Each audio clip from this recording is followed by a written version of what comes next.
दशहरी आम के लिए प्रसिद्ध नवाबों का शहर उत्तर प्रदेश की राजधानी लखनऊ के खुर्शीद बाग सेवा केंद्र की संचालिका के रूप में आदरणीय माधुरी दीदी जी निमित्त हैं। आपका जन्म उत्तर प्रदेश के हरदोई जिले में हुआ। बचपन से ही आपको पढ़ाई, कलाकृति और खेलकूद में विशेष रुचि थी। सरलता, शांत प्रिय स्वभाव, सहनशीलता, परोपकारी भावना आप में निहित विशेष गुण हैं। आपको 1969 में यूपी के उन्नाव जिले से यह ईश्वरीय ज्ञान प्राप्त हुआ। सर्वशक्तिमान, सर्वोच्च, सबका एक ही ईश्वर है, ये बात जैसे आपके हृदय को छू गई और आपने भी अपना जीवन परमपिता परमात्मा को समर्पित कर दिया।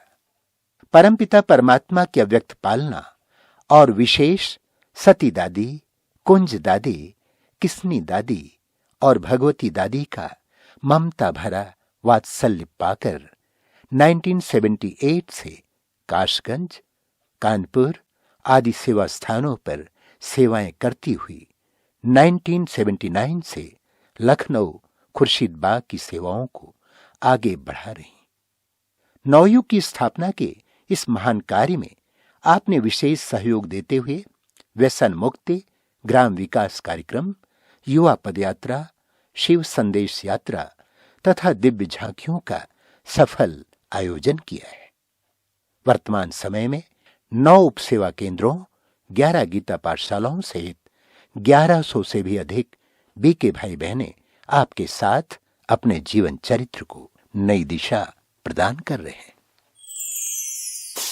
पढ़ाई में सबसे ज्यादा रुचि रही थी, लेकिन लौकिक माता पिता धार्मिक प्रवृत्ति के थे और बहुत भक्ति पूजा पाठ भी करते थे।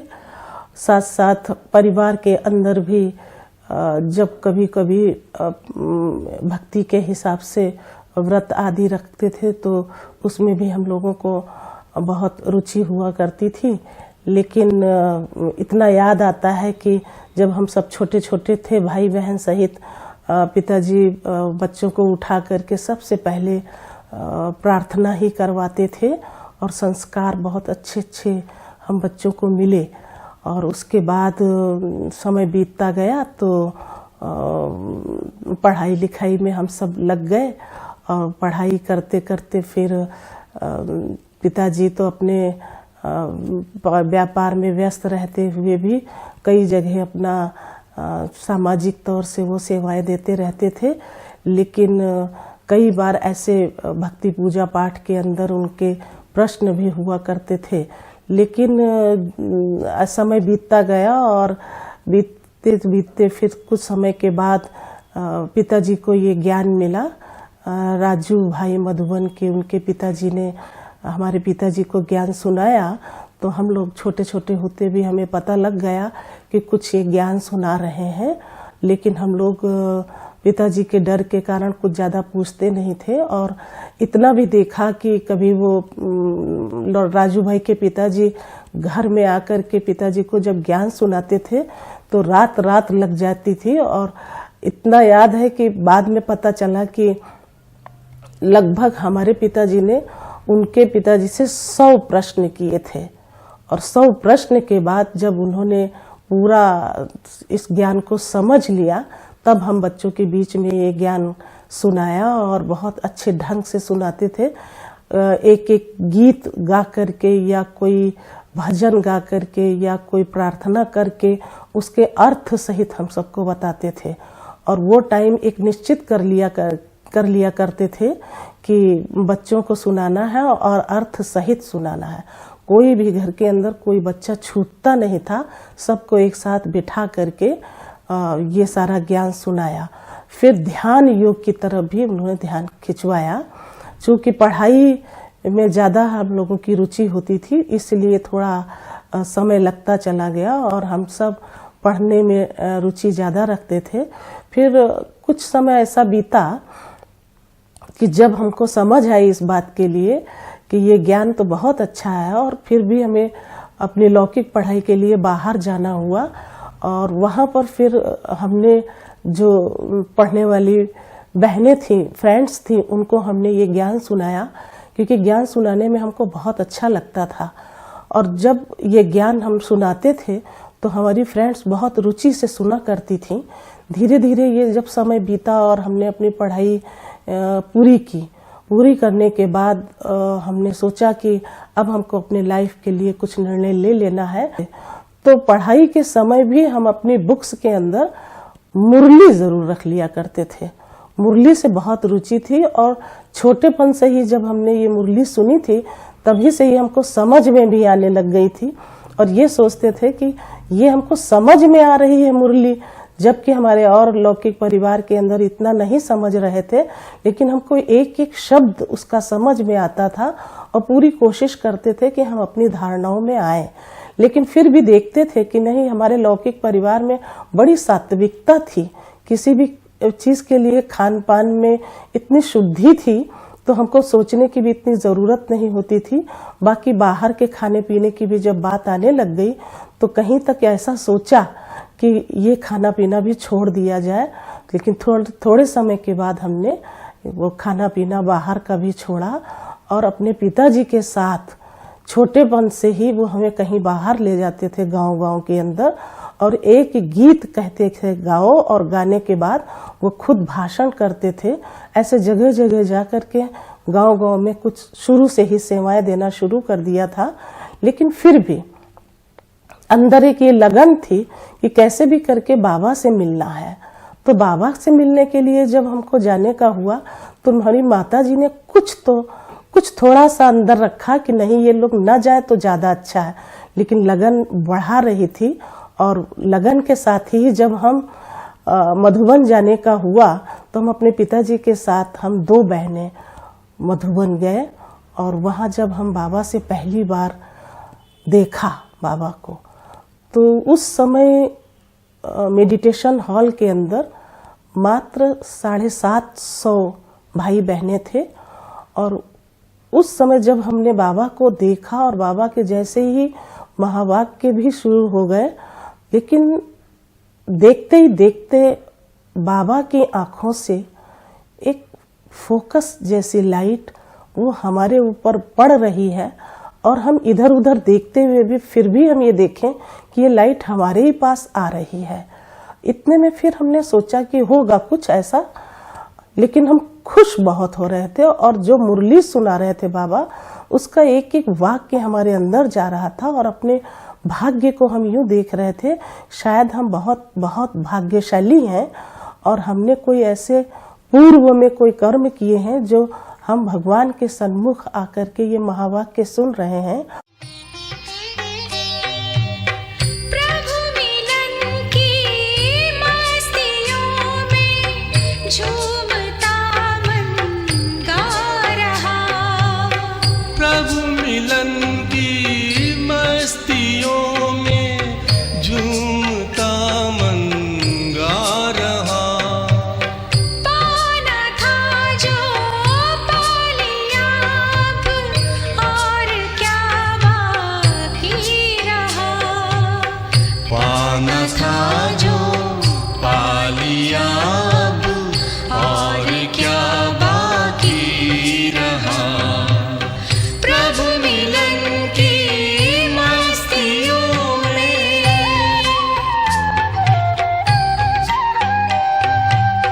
हो गया जब प्रभु ही अपना, कौन कोई गैर है। सारी दुनिया अपनी है, अपना न किससे वैर है, अपना न किससे वैर है। ज्ञान सागर मन के गागर में समाता जा रहा। पाना था जो पा लिया अब, और क्या बाकी रहा। प्रभु मिलन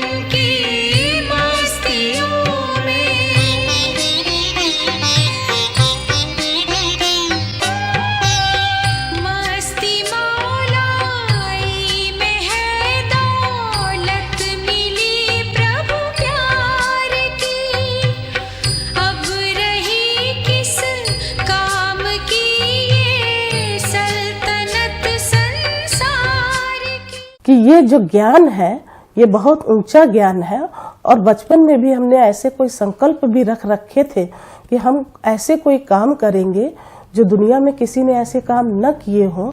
तो हमारे अंदर बहुत अच्छे एक संस्कार यूं थे कि कोई अच्छा काम, अच्छा नाम पैदा करेंगे तो हम अच्छे बन करके ही दिखाएंगे। इस तरीके के हमारे कई अंदर विचार बनते रहे, और हम जब बाबा के पास पहुंच भी गए तो भी हमारे अंदर बहुत अच्छे अंदर से विचार चलते रहे, और यही कहा कि यही जीवन बहुत अच्छी है। और फिर भी हमने अपनी पढ़ाई, जो लौकिक पढ़ाई थी, वो चालू रखी, और उसके चालू रहते भी हमने अपनी सेवाएं बाहर निकल करके भी देते रहे। और संपर्क में जब हम आना हुआ तो उससे पहले हमारे पास लौकिक में राजू भाई और सरोज दीदी, मनोरमा बहन, ये लोग भी हमारे लौकिक घर आ करके और हमें बहुत अच्छी अच्छी बातें सुनाते रहे। तो हमें अच्छा लगा कि कभी हम इनके संगठन में जा करके और हम ये ज्ञान जरूर धारण भी करेंगे और औरों के लिए सेवा भी देंगे। ऐसे संकल्प बराबर आते रहे, और फिर हम थोड़े थोड़े समय के लिए बाहर हमको जाने का मौका मिला, क्योंकि पूरा ईश्वरी परिवार संपर्क में आ चुका था, और उनके माध्यम से फिर हमको जब बाहर जाने का मौका मिला तो हमको बहुत अच्छा लगता था जब भाई बहन ज्ञान सुनते थे और हमको सुनाने का मौका मिलता था। फिर धीरे धीरे करके बात निकली कि जब हम दोबारा बाबा के पास गए तो एक बात याद आती है कि कहा गया कि ये बहन जो है, क्योंकि सभी बहन को पता चल गया था ये बहन सेंटर पर नहीं ठहर पा रही है, कहीं ना कहीं सेंटर इसको जरूर मिलना चाहिए। और हमारी खुशी के हिसाब से भी वो लोग हमको ये कहते थे यहाँ रह जाओ, वहाँ रह जाओ। बहुत सारी जगह हमको चॉइस करके दी, कभी फिरोजाबाद की बात आई, कभी कासगंज की आई, कभी हाथरस की आई, ये बातें आती रही, लेकिन हमारा निर्णय नहीं निकल पा रहा था। इसी बीच में जब हमको बाबा से फिर से मिलना हुआ तो ये बात मोहिनी बहन ने बाबा को सुना दिया। अव्यक्त बाबा ने फिर हमको दृष्टि देते हुए, टोली खिलाते हुए कहा, बच्ची मन का बंधन है और इस बंधन को खत्म करो और सेवा में लगो। बाबा छुट्टी देता है और सच्चे दिल पर साहेब राजी होंगे। ऐसे शब्दों से हमको कुछ वरदान दिए और हम बहुत खुश हो गए इस बात को सुन करके। मधुबन कितना मधुर मधुर है, मधुबन कितना मधुर मधुर है, सदा ये आँखों में छाया है, सदा ये आँखों में छाया है।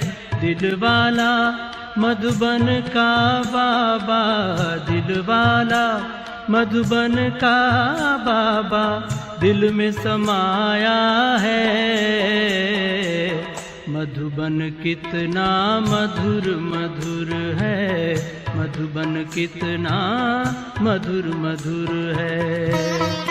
परम पिता शिव रोज यहाँ आकर ब्रह्मा के तन में, परम पिता शिव रोज यहाँ आकर ब्रह्मा के तन में, मुरली की मीठी मीठी तान सुनाते, मुरली की मीठी तान सुनाते, नैनों से छलका सागर का प्यार, नैनों से छलका सागर का प्यार, भूलता है नित्य नया रंग, भूलता है नित्य नया रंग।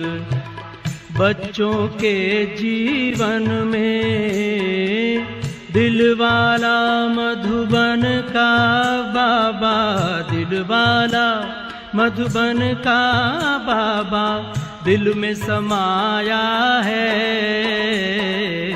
मधुबन कितना मधुर मधुर है, मधुबन कितना मधुर मधुर है। फिर बाबा ने हमको एक बात और कही कि जब मैंने प्रश्न किया बाबा कहाँ रहे हैं, तो बाबा ने कहा दीदी दादी से पूछो।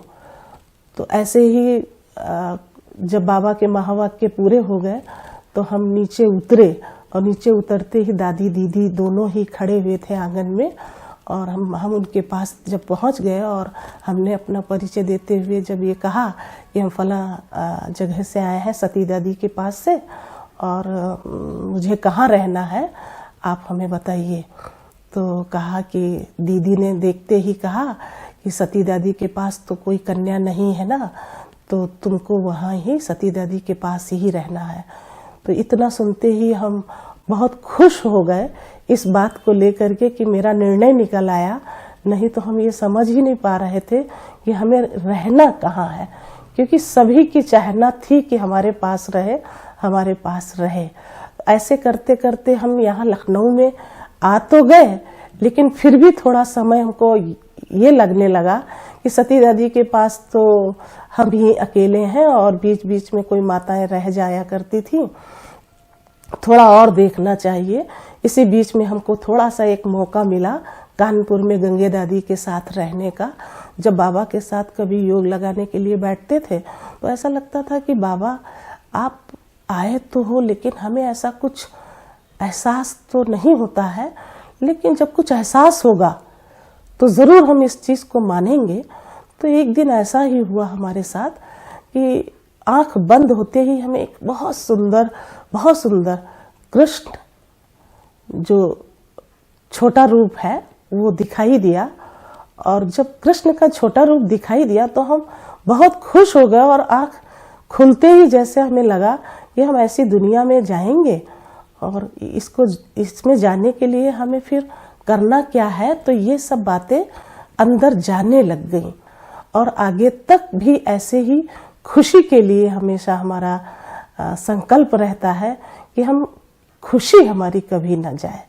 इसी के साथ ही हम अपने इस जीवन के लिए बहुत बहुत धन्य मानते हैं कि ये मेरा अपना अलौकिक जीवन जो कि भगवान ने हमें स्वयं चुन करके और इतनी आत्माओं के साथ रह करके और अनेक प्रकार की सेवाएं देते हुए और हम अपने मार्ग पर आगे बढ़ रहे हैं।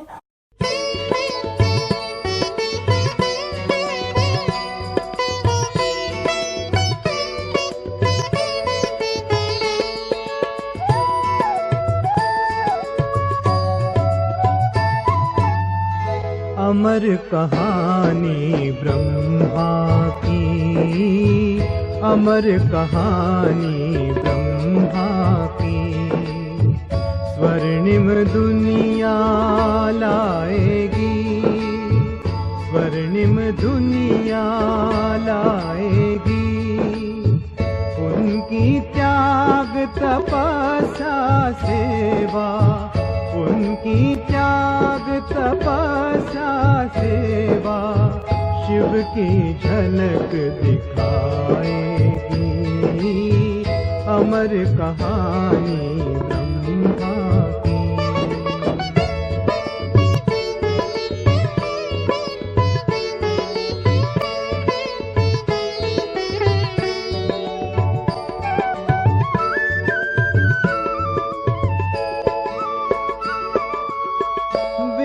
शांति की क्रांति इस धरती पर लाई, बदलेगा इतिहास विश्व का ये धरती ने अंगड़ाई। लेकर झंडा हाथ में शिव का, लगा विश्व कल्याण में, लगा दिया तन मन धन अपना मानव के उत्थान में। हो संसार परिवर्तन अब, हो संसार परिवर्तन अब, कली कली अब मुस्काएगी। अमर कहानी ब्रह्मा की।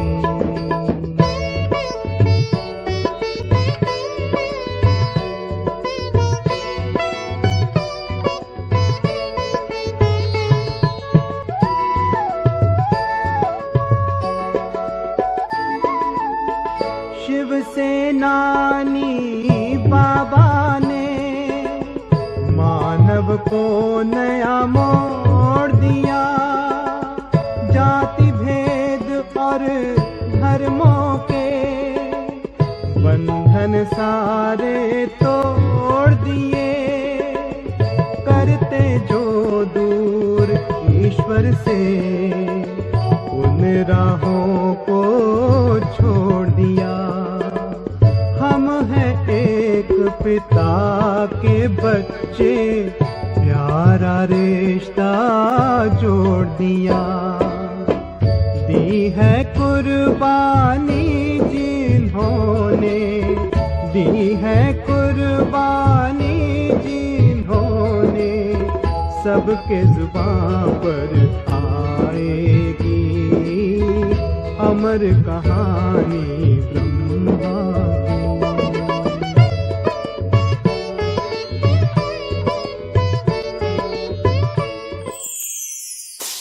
दीदी जी हम सबको बहुत प्यार से, स्नेह से, करुणामयी, दयामयी माँ के रूप से पालना देती हैं और हमेशा हम सबको एक पिता परमात्मा शिव बाबा के साथ सर्व संबंध जोड़कर उन्हीं के साथ हमारा बुद्धि योग जुड़ाती हैं और हम सबको बहुत अच्छी मार्ग प्रदर्शना प्रदान करती हैं। कि जगदीश भाई अगर रोज यहाँ न भी आ सको तो जीवन में जो भी कार्य करना वो बाबा की उंगली पकड़ के करते रहना। मुझे लगा कि मैं इतना ज्ञानी व्यक्ति, मैं इतना लोगों को पढ़ाता हूँ, केवल दीदी ने एक छोटी सी बात सिखा दी कि उंगली पकड़ के चलना है।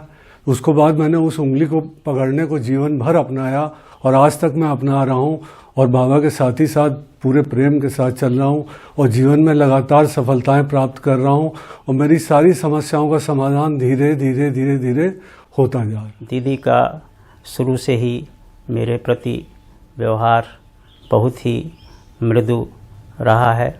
साथ साथ सभी भाइयों बहनों की प्रेरणा के लिए दीदी जी निरंतर प्रयासरत रहती हैं, लब और ला का बैलेंस रखती हैं। दीदी की मुख्य विशेषता हर एक की छोटी छोटी आवश्यकताओं को बिना कहे समझ जाना और उस आवश्यकता को पूरा करना, यथा नाम तथा गुण, ये मुख्य विशेषता है। और अथक बन करके उन सेवाओं में हमेशा हाजिर रहे हैं, कभी भी रेस्ट भी कर रहे हों और अगर कोई आया है तो वो मिलने के लिए, उसकी समस्या का समाधान करने के लिए हमेशा तत्पर रहते हैं। दीदी के जीवन में जो सादगी, जो प्रेम, जो व्यवहार और जो लोगों के कल्याण करने की भावना, वो एक बिल्कुल बिरला है। आज तक जल्दी से ऐसी प्रेरणादायक बहन मिलना मुश्किल है। तारों से सजे गगन जैसे, फूलों से सजे चमन जैसे, खुशबू से सजे पवन जैसे, तुमसे सजे जीवन ऐसे, मेरे बाबा, मेरे बाबा, मेरे बाबा, प्यारे बाबा। तारों से सजे गगन जैसे, फूलों से सजे चमन जैसे, खुशबू से सजे पवन जैसे, तुमसे सजे जीवन ऐसे, मेरे बाबा, मेरे बाबा, मेरे बाबा, प्यारे बाबा। सद्भावों से किया श्रृंगार, दिया दिव्य गुणों का हार। ओ सद्भावों से किया श्रृंगार, दिया दिव्य गुणों का हार। दिल तख्त पे हुए सवार, पाए ताज